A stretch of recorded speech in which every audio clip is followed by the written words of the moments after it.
This is Cast of Wonders, the young adult fiction podcast featuring stories of the fantastic. Welcome.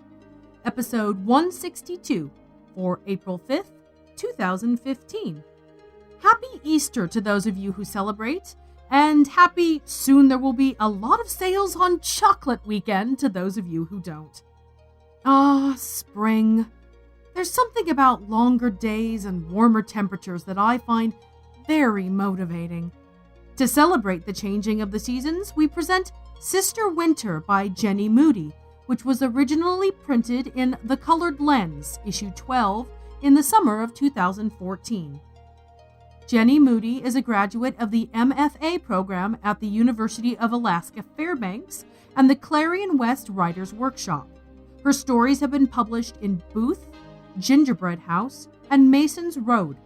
She's lived in a dry cabin in Alaska and a small town in Japan, and was once chased by a family of bears through the Yukon at midnight.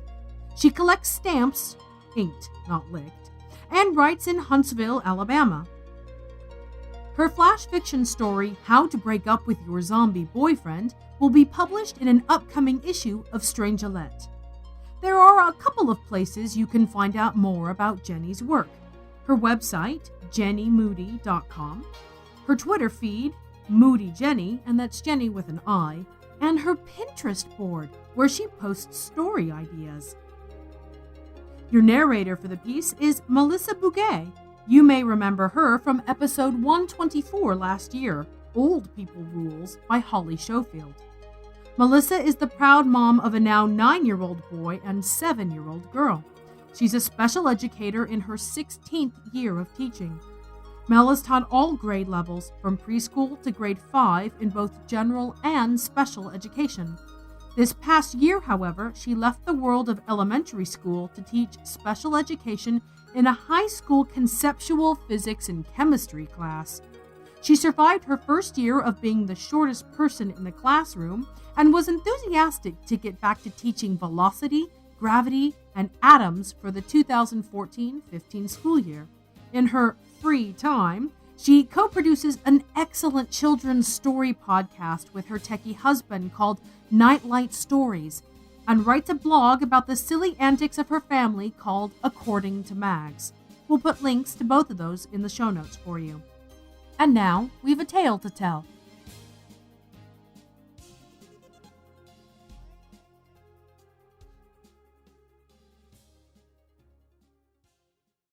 Sister Winter by Jenny Moody. We were just going to bed when the townfolk came, led by Mrs. Hutch with her know-all voice.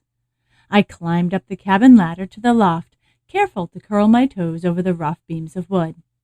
Ma had fallen off the stairs just a week ago, and now she slept downstairs on the sofa. The cabin was just one big room, so she could still yell up at me and Min to make us quiet down. Minnie had the covers pulled up over her head. I could see her eyes shining out from a little hole like a cat in her cave. "Move over, Min."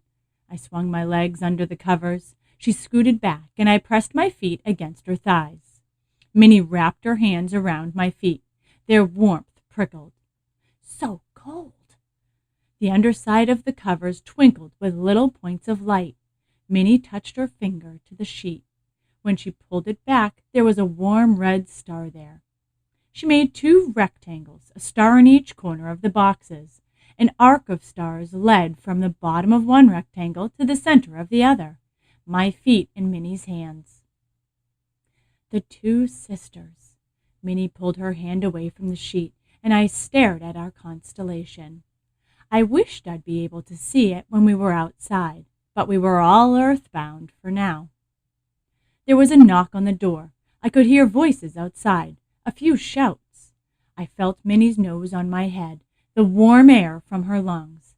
But after a minute, my head started to get cold, and I couldn't tell her breath from the outside air that flooded in as Ma opened the door. "Good evening, Mrs. Hutch." Ma always spoke like a town person, all polite and quiet, even when she was mad. Minnie and I watched from the loft, the blanket covering all but our eyes. Mrs. Hutch bustled in and sat in the big rocking chair, Ma's chair. "How's the leg mending?" She hadn't even taken off her boots at the door. Little bits of snow started falling from the toes, melting into water that would make our thin carpet smell sweet sick. Ma didn't sit down. She rested her hand on the windowsill, her fingers touching the bit of frost on the pane that had been there since winter started 6 months ago. It's on its way, another week. Another week, and we'll have already gone to each other's throats. Min growled, her lip arched. I put my hand on her arms, whispered, "No one listens to Mrs. Hutch no ways," but it took a glance from Ma to quiet her. When Min was silent, Ma turned back to the woman in the chair. "We can bring in more aurora. The full moon is on her way. It will be bright as lamplight outside." Mrs. Hutch shook her head, her fur bonnet still edged with frost. "This winter has gone on long enough." She turned to the loft, and we ducked back under the covers. "Lux, come down." Min crossed her eyes and made a face, and laughing made me feel more brave, even if I had to laugh quiet beneath my hand. I wiped my feet on the carpet so the sweat wouldn't make me slip, and went down careful, rung by rung. Mrs. Hutch waved her hand at me, telling me to come close until my feet were right next to hers. Her face was red from the wind, with wrinkles worn into her skin like tiny roads. Beautiful eyes, like the winter moon or maybe the summer sky, both kind of together. She looked at me for a long time, so long I looked over to Ma to see if I could go, but Ma wasn't even looking at me. She was watching Min, who'd pulled her head out of the blanket and had curled her fingers over a railing. That's when she did it, slapped the palm of her hand straight onto my chest. "Lux, Lightbringer, I charge you to change the seasons." Ma weighted us down with baskets. There was a jar of snow and a corked bottle of aurora, its green light swirling behind the glass. Beside these were a pound of moose meat wrapped in white butcher paper. I wore my snow pants and layers of thermals. I had on my thickest wool socks and my big mittens. Ma rested her hands on my shoulders, eyes peering into me. "It shouldn't have been brought on you. Not yet." I set my teeth together, waited for her to tell me encouraging things like the moms that came over in the late summer to pick blueberries from our place. Things like, "You can do it," like, "I believe in you." I walked out of the cabin with my teeth still tight against each other. The snow was packed down with the footprints of the town people. The tracks of Mrs. Hutch's sled had cut straight down to the dirt. I watched through the front window as Ma said her goodbye to Minnie. Ma opened the wooden box she kept on the bookshelf and pulled out the silver chain. It was as thin as a strand of hair and as tall as Minnie, but it was strong. Ma wrapped the chain around Minnie's waist, opened the door, and handed the other end of the chain to me. Minnie pulled Ma in a hug, and they started crying. Ma had been cursing the night for 6 months straight, but here we were, ready to set off, and she couldn't bear to let Minnie go. I started off down the steps, and Minnie cried out at the pull of the chain. "Stars be with you," Ma called behind us. I didn't turn back to wave. I'd be seeing Ma again soon enough. Minnie walked behind me, swinging her basket. I slowed down to walk beside her. The hairs in my nose started to freeze up, the moisture from my breath forming into icicles that blocked all sense of smell. I could see the tips of my bangs turn to white as my breath settled there. We walked through the forest. The moon was out, and the light came up from the snow all around us. The birch trees guided our path. It was hard work to walk through the unpacked snow, even with the snowshoes. My legs were beginning to ache. The Aurora Road grew brighter in the sky. I had to keep an eye on it to make sure we were going in the right direction. Sometimes it could shift fast. I lost sight of it, and I had to pull out the bottled Aurora and let a little out to get us back on track. The Aurora drifted up from the bottle, and the Sky River moved to take the wisp of light back into its stream. I had my eyes on the sky. The chain tugged in my hand. Minnie had veered off course. She talked to a raven perched in a birch tree.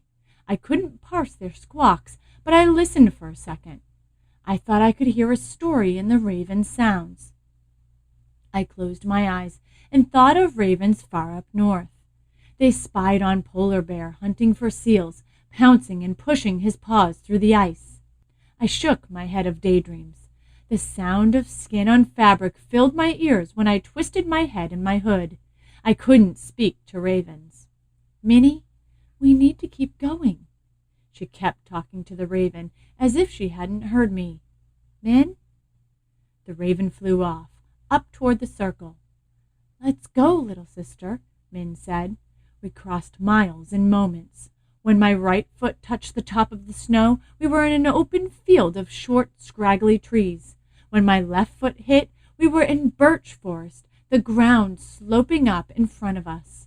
My eyes ached from the jumping images, but I kept them open.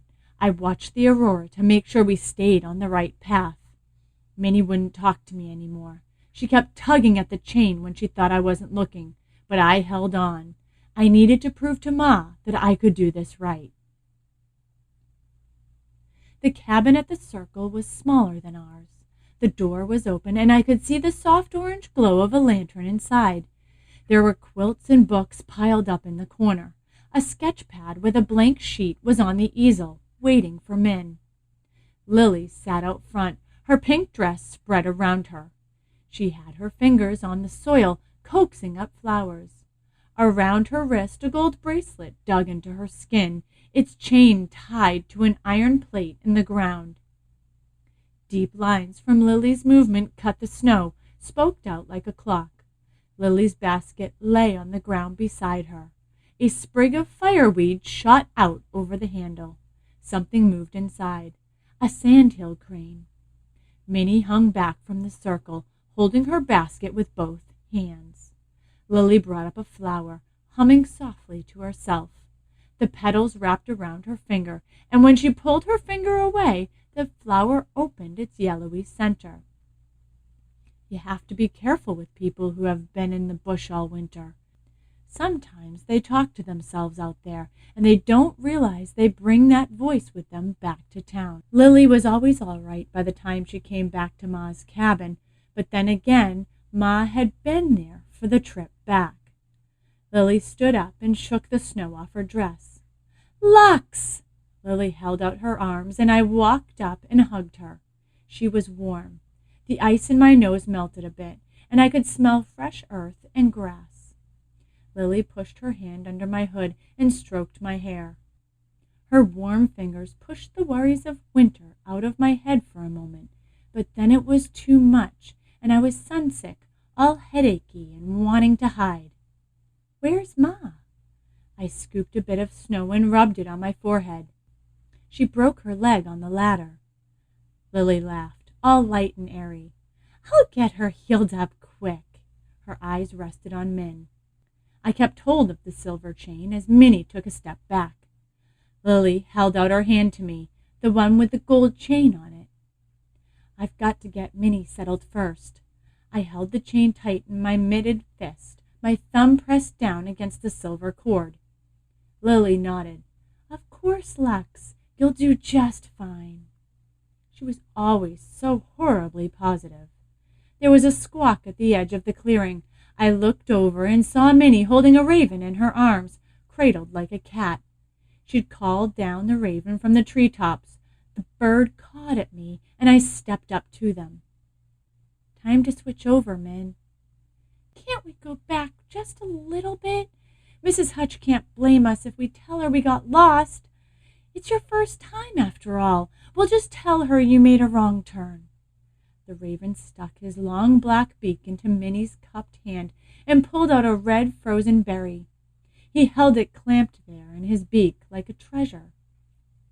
It'll be your time again before you know it. I turned my back to her and walked over to the stake to tie her silver chain down.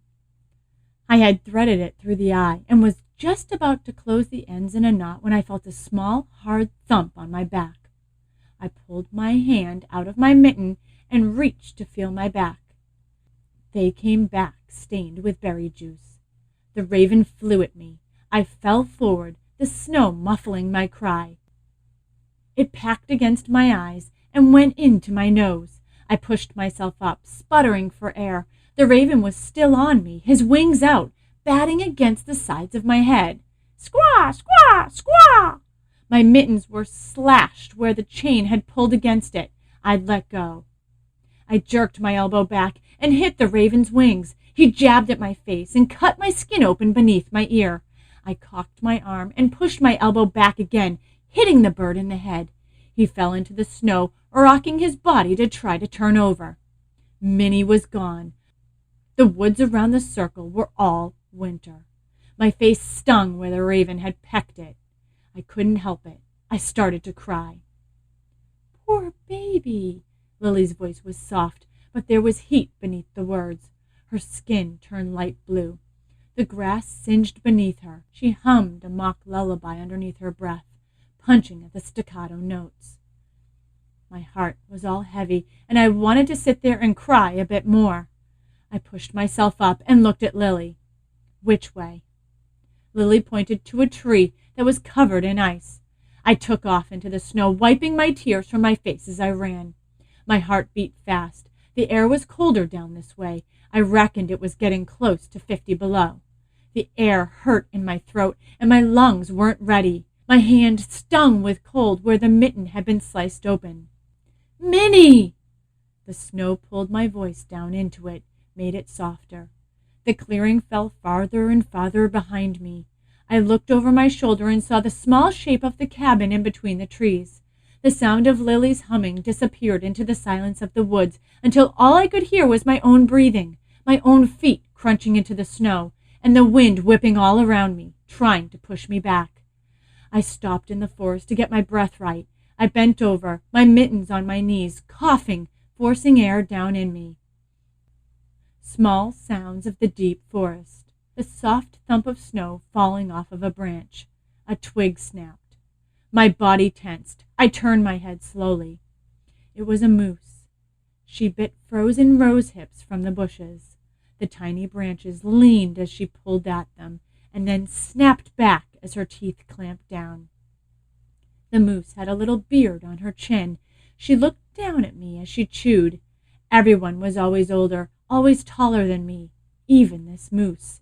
I came up to her knees. Minnie's basket was over by the tree. The white butcher paper flapped open, the moose meat gone. Minnie? I stared at the moose, trying to see my sister in those big, dark eyes. The moose leaned her long neck down and gobbled in another rosehip. The silver chain swung from the moose's neck. The open end hung down her chest. It was 2 feet above my head. I'd have to jump to get it. The light in the forest was giving way from moon to sun, from cold light to warm. I didn't have much more time to make a switch. Things could go off balance easy, and then I'd be stuck here in the Northland, watching Lily and Minnie fight. And down south, the seasons would be twisting back and forth. Ma would know I had failed, and Mrs. Hutch would come with the town people again, like they had when Pa'd been too heartbroken to take his daughter up north. Here I was at the Arctic Circle, Minnie gone moose on me, my voice a squeak. Minnie? The wind had more force than my voice. The moose didn't pay any attention to me. I took soft, slow steps to her, holding out my hand like I held a treat. Minnie, please, you do this every year with Ma. Please. The moose snorted. The air from her nostrils made puffs of white fog that drifted in the air. Her breath smelt like warm berries. I held my ground. Summer and winter were in me at once, the blueberries and the aurora, the moose and the sandhill crane. They were telling me what to say. The trees around me leaned closer to hear me say it. Minnie, Sister Winter, I tie you to this place for the space of a season. The moose bent her head down and shook it. Her brown hair turned black. Her body shrank and shrank until it was girl-sized, and then Minnie stood in front of me, her silver chain around her waist, the end right at my feet. Stay. The words came out easy now, just flying. I barely had to think of them. I squatted down, keeping my eyes on Minnie, and picked up the chain. I held it tight in my mitten. I'm sorry, Lux. Let go. I turned my back on her and faced the path to the circle.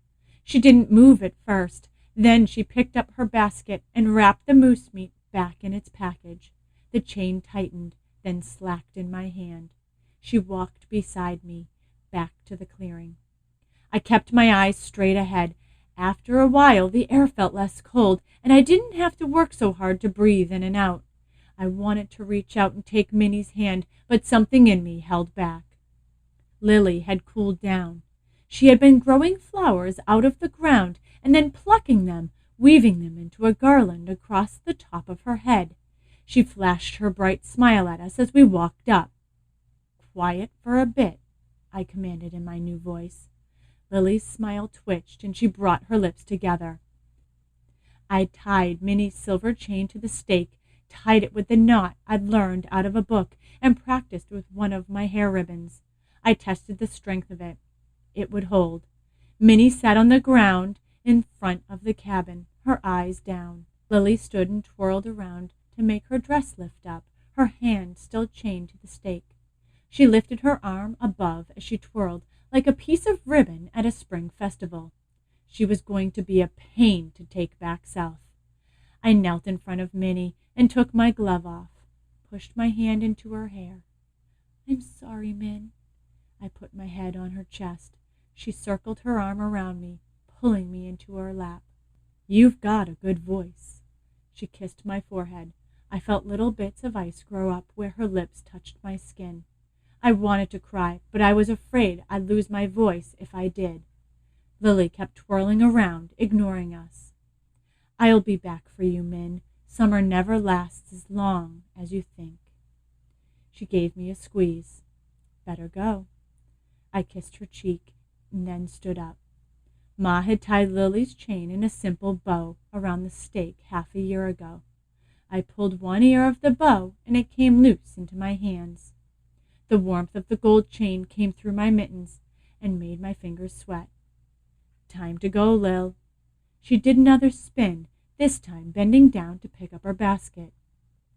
The sandhill crane flapped his wings, then settled down.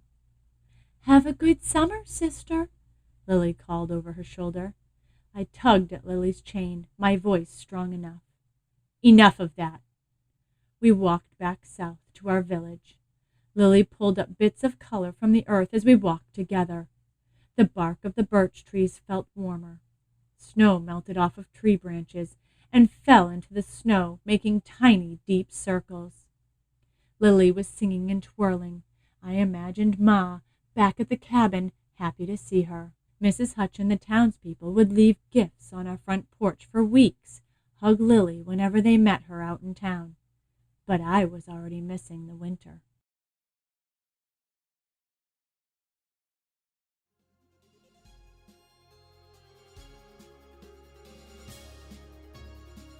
Jenny told us this story was written in her final weeks at Clarion West and grew from her interactions with the teachers and fellow writers. She wanted to write about sisters and to describe a bit of what it's like to live in a place like Alaska, where the elements have their own personalities. After writing Sister Winter, she says she left Clarion West knowing she could write a complete story that not only worked, but that she enjoyed as well, which helped motivate her to finish her MFA thesis. Hi everyone! Remember the new podcast Glittership I mentioned a few weeks ago? They just launched their first episode, and their Kickstarter still has about a week left to run. Go check it out and tell them we sent you. If you've enjoyed this episode, please lend a hand in supporting podcast fiction. Leave us a review on iTunes or our Facebook page, share the episode with others, and talk about us, or come and say hi on Twitter. We're at Cast of Wonders. And please consider making a donation via the PayPal link available on our website. You can make a monthly subscription or a one-off payment, whatever suits you. Your donations help pay our authors and keep our servers up and running, so we can bring you the best in young adult audio fiction week after week. Every little bit helps, and you have our heartfelt thanks. Cast of Wonders is a production of Wolfsbane Publishing and is brought to you by the creative team of Barry J. Northern, our publisher and artist, Alan Sale, our audio producer, Jeff Height, our assistant editor and head slush reader, and I remain as always your humble editor and host, Marguerite Kenner. Our episodes are released under a Creative Commons Attribution, Non-Commercial, No Derivatives license. Share it, but don't change it. Our theme, Appeal to Heavens, is by Alexi Nov from musicalley.com. Thanks for listening.